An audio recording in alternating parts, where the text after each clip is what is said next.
Another area of the law that Mr. Sheppard is particularly fond of, and he views as civil rights, and I think we would agree with him, is the area of veterans' rights. And representing veterans, at least in this firm, takes two forms. One is representing returning combat veterans, or really any veterans, but most of the veterans that you're seeing come back today are returning combat veterans, in criminal charges.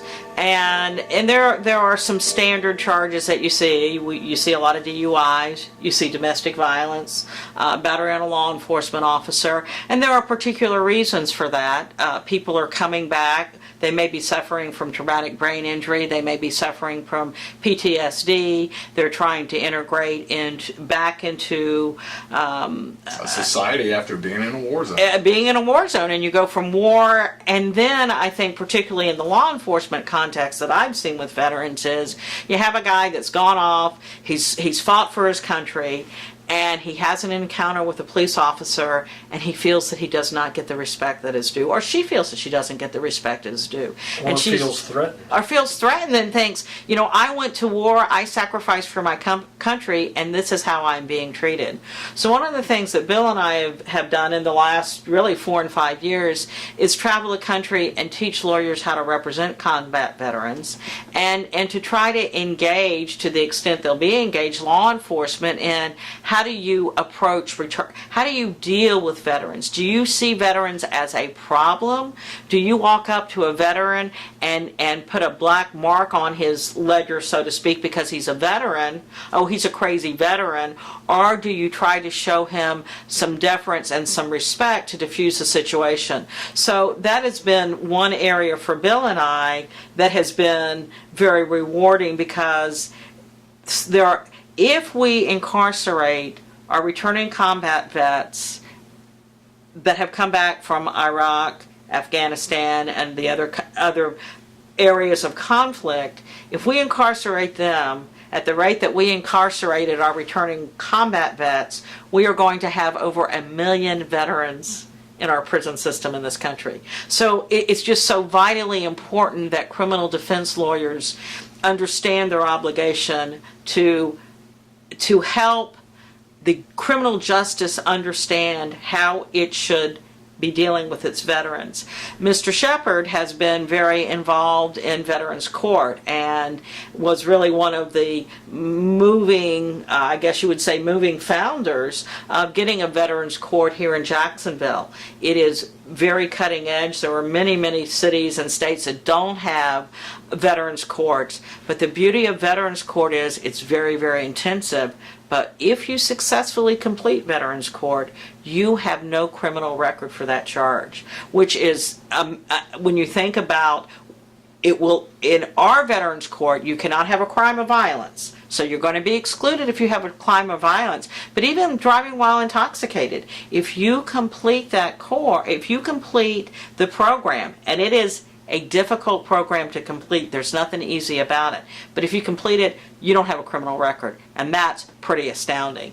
The other area that we have been involved in as a firm is the area of veterans preference. And Brian, why don't you tell us what veterans preference is and some of the things we've been doing with it? Well, I think Betsy talked about some of the pitfalls that returning disabled combat veterans face when they come back in. And what our government has done and what our state has done, and actually on the federal level too, is we've passed statutes that give combat disabled veterans preference in getting employment in government jobs and also promotions in employment in government jobs. So let's say the three of us here went and applied for the same government job, and I'm a veteran, these two aren't. I'm supposed to get a leg up, and we're doing that, and I think the policy behind these laws is to recognize our veterans' service to the country.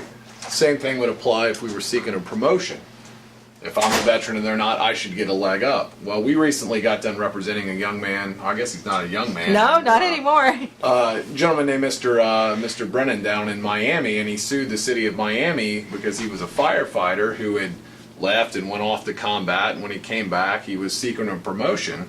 And when he went to get his promotion, they didn't give the preference. And what happened down there is the city were playing games with him. They said, well, you don't have the right documentation, even though they had it right on file. And we ended up going through a long appellate process, and recently here got a victory from the appellate court directing that Mr. Brennan be reinstated to his job. at the promotional level, and then he's going to be entitled to a back pay for the time that he wasn't working there. And benefits. And part of the policy here is, hey, you got to give these guys preference. You can't jerk them around. And it's important that veterans recognize these rights. And we're, as far as I know, we're the only ones in the city doing this type of stuff and specialize in it. And I think a reason for that is it is a specialization too. These are not car wreck cases. I said that about civil rights cases. It's very true with veterans preference cases. These are not car wreck cases, and they are they're very hard fought.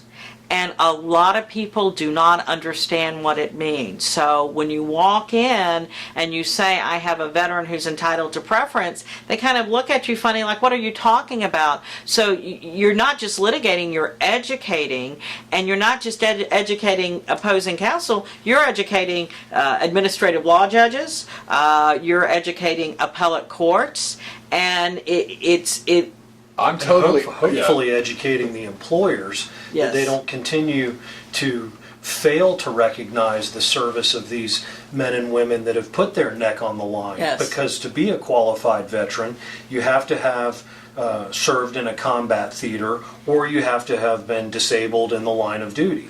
And as a societal appreciation and thank you for that service, you get a leg up in the employment process, be it hiring, be it retention, or be it promotion. And employers need to recognize that when you have these qualified veterans in front of you, that they should be extended the benefits that their service has entitled them to. And I think that's the thing that has surprised me the most is I'm convinced that the government employers don't really know about veterans preference. I think you're right. And a lot of that is, it's kind of an obscure place in the law books. Yes. And like you said, there's not a lot of court precedent on it, but you got to remember, as the veteran, it's your duty to let them know, though. You need to let them know that you're a veteran. And then, if they don't give you the preference, then that's when you can get a law firm like ours involved. Yes, and I think also because for many years we were not in, some people say we're a state of constant combat or a state of constant war, there were not the numbers that you see. And you are seeing in both the veterans preference and the criminal context, when I started practicing law, you might see somebody that had one tour of duty in a tough place. It's not uncommon to see somebody that had 4 tours of duty in combat. So just the sheer numbers of veterans that are being affected is making this law have to develop quickly. And there truly are judges, and we've experienced it, that have absolutely no clue what veterans preference is, what it means, and it's very important that your paperwork, your research, your pleadings, everything that you present to the court is at the highest level, because you're having to educate a judge about something that they don't know about. Veterans preference cases are complex. They also are not car wreck cases. They require an attorney who has extensive knowledge, experience, and the ability to research and present these issues to the court.